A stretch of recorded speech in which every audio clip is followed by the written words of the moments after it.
Ang kwentong ating ibabahagi ngayong araw ay pinamagatang Ang Tatlong Bibe.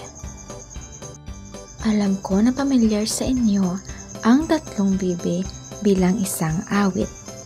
Ngunit ngayong araw gawin natin itong isang kwento.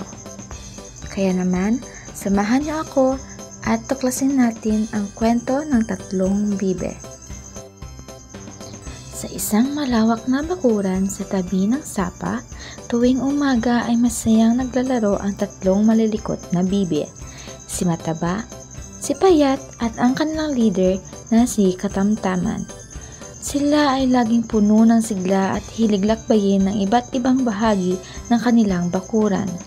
Ngunit kahit papaulit-ulit silang pinapaalalahanan ng kanilang ina na huwag masyadong lumayo, madalas ay hindi nila ito sinusunod dahil sa kanilang pagkapasaway. Isang araw, habang naglalaro ng tagu-taguan sa ilalim ng sikat ng araw, naisipan nilang puntahan ang kabilang bahagi ng sapa. Masaya silang tumatakbo, tumatalon at nag-uusap. Habang naglalaro, biglang naisip ni Katamtaman na magandang ideya ang tawirin ang ilog. "Halika, tawid tayo! Ang saya sigurado," sabi ni Katamtaman. Nakita ni Mataba at Mapayat ang saya sa mata ni Katamtaman, ngunit naalala ni Mapayat ang paalala sa kanila ng kanilang nanay. Ngunit Katamtaman, ang sabi ng nanay ay huwag tumawid ng ilog. Hindi pagsang-ayon ni Mapayat. "Huwag mong pansinin ang nanay, Mapayat. Ganito na lang. Kung sino ang pinakamabilis ay siyang papalit sa akin sa pagiging leader." Suhestiyon ni Katamtaman na tila pinagmamalaki pa. Kalaunan sumang-ayon si Mapayat at nagdesisyon silang magpabilisan. Naunang tumawid si Katamtaman, mabilis niyang natawid ang ilog. Sumunod naman si Mapayat na mas mabilis pang nakatawid kay Katamtaman na siyang ikinainis nito. Ngunit habang tumatawid si Mataba, biglang lumakas ang agos ng tubig. Napansin ni Katamtaman at Mapayat na nahihirapan si Mataba. "Mataba, kumapit ka sa mga bato!" sigaw ni Katamtaman, pero ang tubig ay mabilis at lalong lumalakas. "Anong gagawin natin?" tanong ni Mapayat.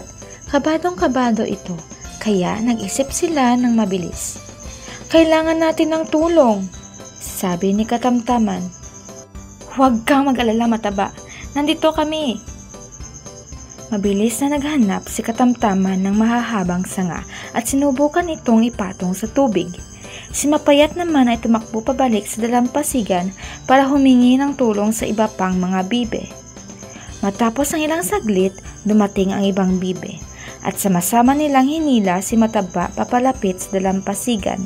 Unti-unting nakasama si Mataba sa mga kaibigan, ngunit nangihina na siya. "Salamat! Salamat mga kapatid!" sabi ni Mataba.